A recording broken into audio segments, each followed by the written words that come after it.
खासदार डॉक्टर श्रीकांत शिंदे नाही, आता संसद रत्न खासदार डॉक्टर श्रीकांत शिंदे असं म्हणावं लागेल. नुकताच 17 फेब्रुवारीला त्यांना संसद रत्न हा मानाचा पुरस्कार मिळाला. Doctor Shrikant Eknath Shinde ji, Shiv Sena Maharashtra, to receive the Sansad Ratna Award 2024. समाजकारणाचा वसा त्यांनी त्यांच्या वडिलांकडून घेतला. ते सुद्धा शिवसैनिक झाले. कोल्हापूरला झालेल्या शिवसेनेच्या महाअधिवेशनात त्यांनी त्या दिवसांच्या आठवणी सांगितल्या.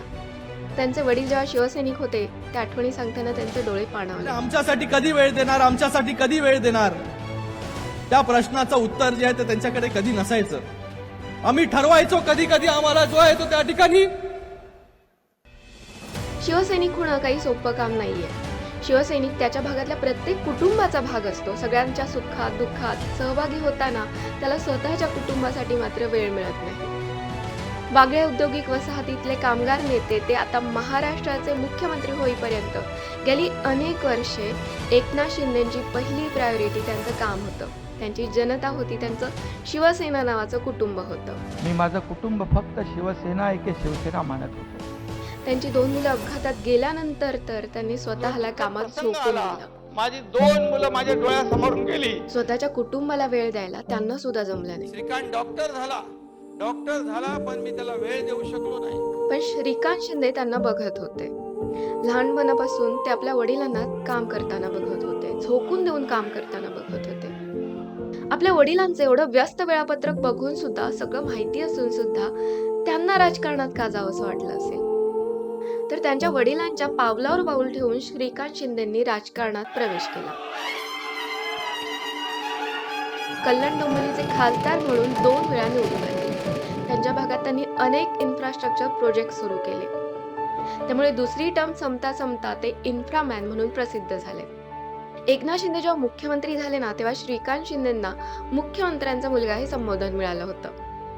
त्यांच्याबद्दल सकारात्मक नकारात्मक दोन्ही बाजूंनी चर्चा होत होत्या आणि प्रत्येक कृतीला, प्रत्येक भाषणाला मुख्यमंत्र्यांचा मुलगा बोलतोय, मुख्यमंत्र्यांचा मुलगा करतोय, या चष्म्यातून महाराष्ट्राची जनता बघत होती. आणि ती एक खूप मोठी जबाबदारी त्यांच्या खांद्यावर पडली होती आणि त्यांनी ती चांगल्या पद्धतीने निभावली सुद्धा होती. आता एक माझा छोटा नातू एकदम फुल टाइमपास आहे. एकनाथ शिंदे त्यांच्या नातवाबद्दल बोलताना भरभरून बोलतात, मात्र त्यांच्या मुलाबद्दल ते फारसं बोलताना दिसत नाही. आणि जेव्हा श्रीकांत शिंदे त्यांच्या वडिलांबद्दल बोलतात, त्या दोघा पितापुत्रांची हळवी बाजू समोर तो येते. प्रसंग घडला तेव्हा मी त्यांना पाहायचो. माझा बाप स्ट्रॉंग आहे. शिवसेनेच्या अधिवेशनात सुद्धा तेच झालं. खासदार डॉक्टर श्रीकांत शिंदेंनी शिवसेनेबद्दल बोलायला सुरुवात केली. विषय अर्थात त्यांच्या वडिलांवर येऊन थांबला.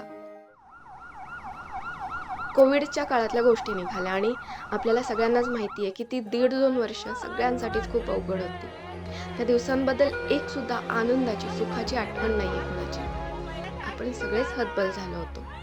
जवळच्या माणसांना आपण गमावलं होतं कोविडमध्ये.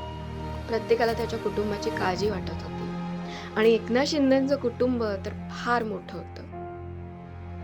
त्यांच्या घराबाहेरच्या कुटुंबाची काळजी घ्यायला ते सतत घराबाहेर आणि त्यांच्या काळजीने त्यांच्या घरातल्यांचा जीव एवढूसा व्हायचा.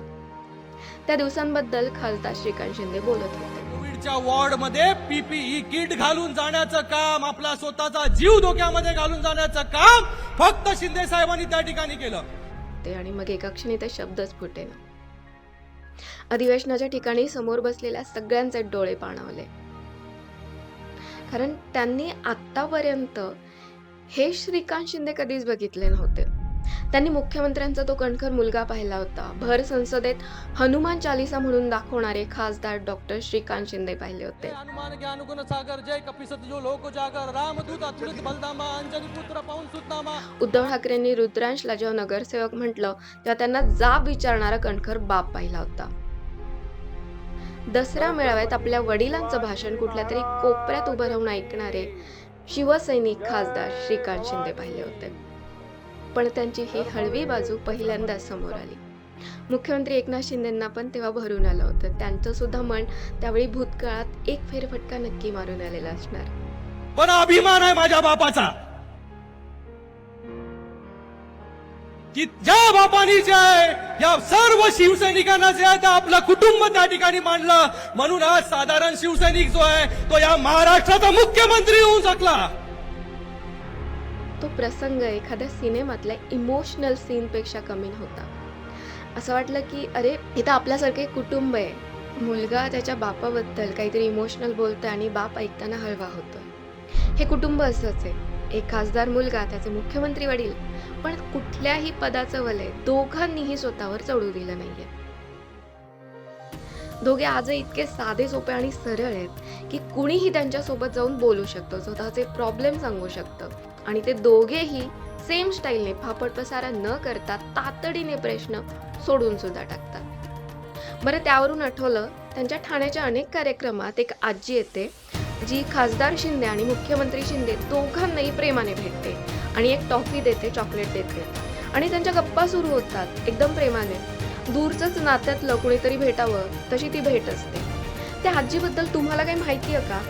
सांगा ना मग कमेंट्समध्ये आणि चॅनेलला सबस्क्राईब करायला विसरू नका.